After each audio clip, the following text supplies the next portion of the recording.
गुरुवार को संयुक्त किसान मोर्चा ने किसान आंदोलन स्थगित करने की घोषणा कर दी है, लेकिन किसानों के मुद्दे पर विपक्षी पार्टियां बीजेपी को घेरने से पीछे नहीं हट रही।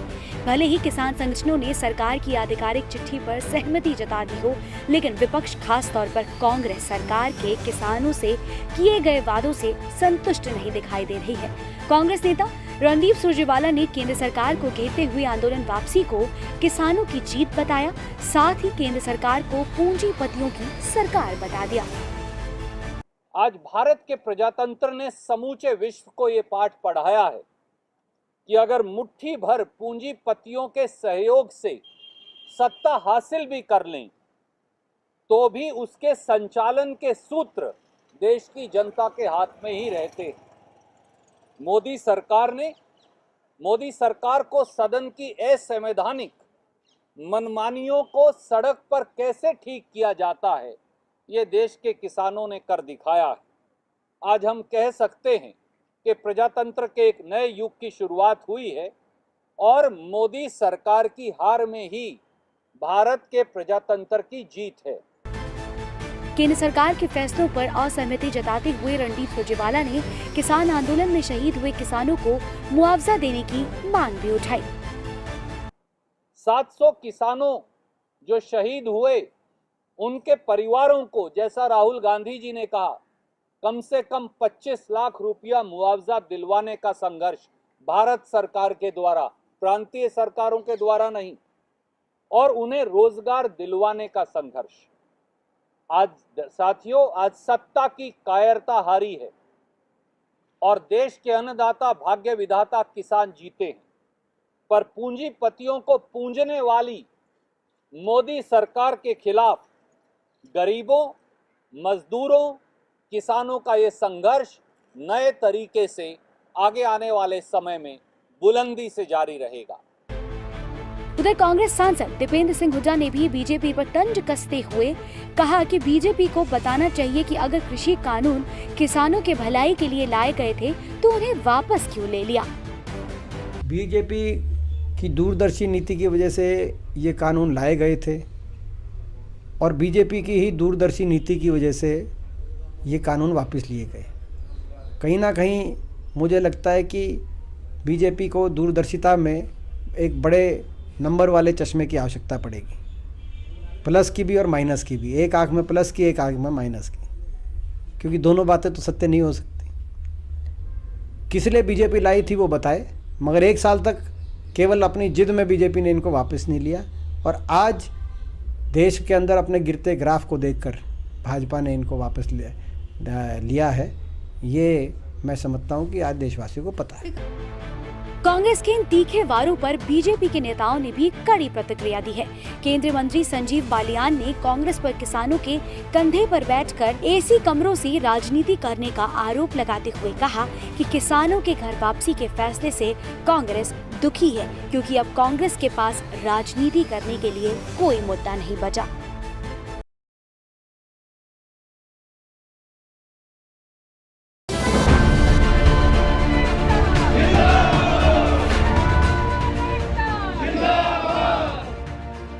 किसान आंदोलन की वापसी का ऐलान कब होगा, सरकार और किसान के बीच जारी खींचतान आखिरकार कब खत्म होगी, ऐसे कई सवाल थे जो पिछले 1 साल से सभी के दिलों में घूम रहे थे। आज उन सभी सवालों के जवाब मिल गए। संयुक्त किसान मोर्चा ने गुरुवार को सभी सवालों और शंकाओं पर पूर्ण विराम लगा दिया। दिल्ली की सीमाओं पर बीते 14 महीने से डटे किसानों ने आंदोलन को स्थगित करने का ऐलान कर दिया। साथ ही किसानों ने 11 दिसंबर से सिंघू और गाजीपुर बॉर्डर के साथ साथ सभी बॉर्डरों से घर वापसी शुरू करने का ऐलान भी कर दिया। इस फैसले के बाद से सिंघू बॉर्डर पर किसानों ने इसे अपनी जीत बताते हुए जश्न भी मनाया। सरकार की तरफ से जो किसानों की मांग थी उस पर सहमति पत्र मिल चुका है। किसानों ने साफ कर दिया है कि 11 दिसंबर को यहाँ से रवाना होना शुरू होंगे, यानी कि जितने भी दिल्ली की सीमाओं पर जो किसान बैठे हुए हैं वहाँ से रवानगी शुरू होगी। वहीं 15 जनवरी को एक समीक्षा बैठक भी संयुक्त किसान मोर्चा करेगा जो दिल्ली में होगी, ताकि जो सहमति बनी है उस पर सरकार की तरफ से क्या रवैया रहा होगा। आप देखिए यहाँ पर तमाम लोग जश्न मनाते हुए नज़र आ रहे हैं, क्योंकि एक लंबी जीत, 1 साल के बाद आखिरकार किसानों का जो संघर्ष था, सरकार के प्रति जो लगातार अपना विरोध दर्ज करा रहे थे, वो कहीं ना कहीं आज किसान उसको लेकर बड़े खुश हैं। और क्योंकि सहमति बनी है, तमाम जो किसान सिंघू बॉर्डर पर मौजूद थे, उन्होंने अपना टेंट भी जो पैक करना शुरू कर दिया है, यहाँ से हटना शुरू कर चुके हैं। और तमाम आप देखिए, यहाँ पर तमाम ऐसे लोग हैं जो इस फैसले के बाद खुशी मनाते हुए नजर आ रहे हैं। संयुक्त किसान संगठन ने आंदोलन स्थगित करने की घोषणा भले ही कर दी है, लेकिन उनके तेवर पूरी तरह से अभी नरम नहीं पड़े हैं। किसान नेताओं ने सरकार को चिताते हुए किसानों की मांग पूरी नहीं होने पर फिर से आंदोलन करने की चेतावनी देने के साथ दिल्ली में 15 जनवरी को होने वाली अगली बैठक में समीक्षा कर आगे की रणनीति पर चर्चा करने की बात कही है। देखिए, फिलहाल तो हमारे और सरकार के बीच में एक समझौता हुआ, जिसपे संयुक्त किसान मोर्चे ने सहमति दे दी है, और हम ये आशा करते हैं कि सरकार ने जो वायदे किए हैं उनको पूरा करेगी। तो इसी बात को लेके आज ये समापन की प्रक्रिया हुई है, और उसके बाद 15 जनवरी को हम दोबारा दिल्ली में हमारे तमाम घटक आएंगे और समीक्षा करेंगे कि 2 महीने में सरकार कहाँ थी और कहाँ पहुँची है, और उस समीक्षा के बाद हम अपनी जो भी होगा वो आगे की चर्चा करेंगे। अभी क्या तय हुआ है? अभी तो तय हुआ कि आज इसको हम जो है आंदोलन को स्थगित करते हैं, और लोग अपने परसों 11 तारीख से जीत का जश्न मना के मोर्चों पे अपने घर की तरफ लौटना शुरू करेंगे। इस बीच सिंघू बॉर्डर पर प्रदर्शन कर रहे किसानों ने अपने टेंट हटाने शुरू कर दिए हैं।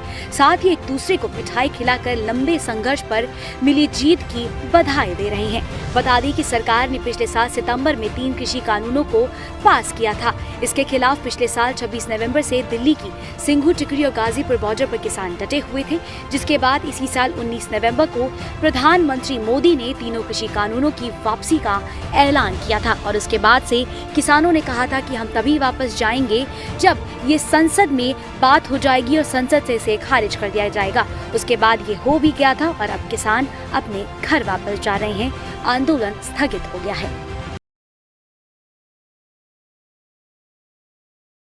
आज ऐतिहासिक दिन है, और ये ऐतिहासिक जीत हुई है एक ऐतिहासिक आंदोलन की।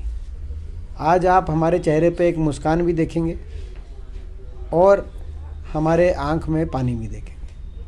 नम आँखों के साथ मुस्कान, ये हमारा भाव है, क्योंकि बहुत कुर्बानियाँ किसान ने दी, बहुत अग्नि परीक्षाएं किसान ने दी आज का दिन देखने के लिए। कैसे आंदोलन की जीत, जो शांतिपूर्ण रहा, जो अनुशासित रहा, जबकि चौतरफा हमला इस आंदोलन पे बोला गया। एक ऐसा आंदोलन जो पूरी विश्व भर में चर्चित हुआ। आज उसने किसान की साख हमारे देश में और पूरे विश्व के अंदर स्थापित करने का काम किया। हम बारीकी से देखेंगे और उम्मीद करते हैं कि सरकार जो आज लिखित रूप में जो सरकार ने बातें मानी हैं, उनका क्रियान्वयन जल्द से जल्द करे। आप किसानों की बातें उठाते रहे, एमएसपी का मुद्दा उठाया आपने। अब सरकार से आपकी तरफ से क्या मांग की जाएगी? आंदोलन खत्म हो गया, क्या और मांगे रखी जाएंगी? देखिए, एक और तो हम किसान को बधाई देते हैं, और दूसरी तरफ सरकार को हम ये आगाज़ करते हैं कि सरकार जो आज सरकार ने मौखिक और लिखित रूप से कहा है, एमएसपी प्रणाली को कानूनी अमली जामा पहनाने के लिए एक प्रक्रिया समिति बने, और एक समिति कानूनी एक मसौदा तैयार करे एक कानून का, उस पर प्रक्रिया आगे मामले का काम आरंभ हो। 700 जो परिवार जो किसान जिन्होंने अपने किसी परिजन की कुर्बानी जिनकी हुई है, जिन किसानों ने जान अपनी इस आंदोलन के अंदर कुर्बान करी, उनको कोई ना कोई मदद की जाए आर्थिक रूप से और रोज़गार की। और जो हज़ारों किसानों में मुकदमे बने हैं, रोड ब्लॉक का और इस तरह के मुकदमे, उन मुकदमों को वापस लिया जाए।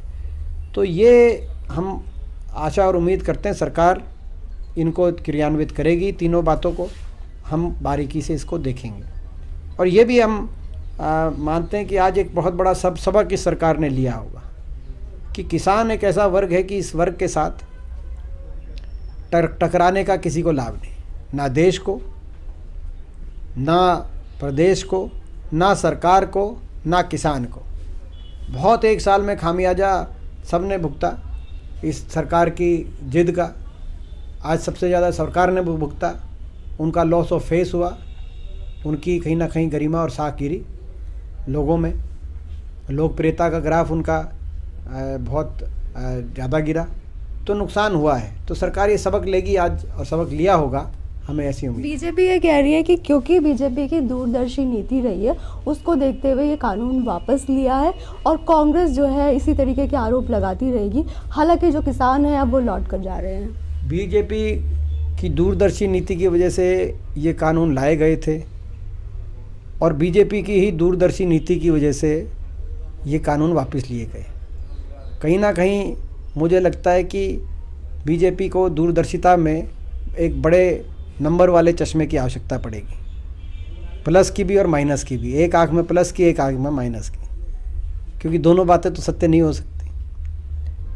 किस लिए बीजेपी लाई थी वो बताए, मगर 1 साल तक केवल अपनी जिद में बीजेपी ने इनको वापस नहीं लिया और आज देश के अंदर अपने गिरते ग्राफ को देखकर भाजपा ने इनको वापस लिया है। ये मैं समझता हूँ कि आज देशवासियों को पता है। एक अंतिम सवाल मेरा, आप कह रहे हैं बीजेपी का गिरता ग्राफ, तो क्या मानते हैं चुनाव में जो आंदोलन वापस हुआ है इससे बीजेपी को फ़ायदा होगा, नुकसान होगा? क्या कांग्रेस के लिए कैसा रहेगा ये? देखिए, इसमें कोई बीजेपी कांग्रेस की बात नहीं है, ये सरकार बनाम किसान लड़ाई थी। इसमें कोई राजनीति की बात मैं नहीं लाना चाहता, मगर सरकार का निश्चित तौर से इसमें सरकार की साख गिरी है और सरकार को उसको खामियाजा भुगतना पड़ेगा।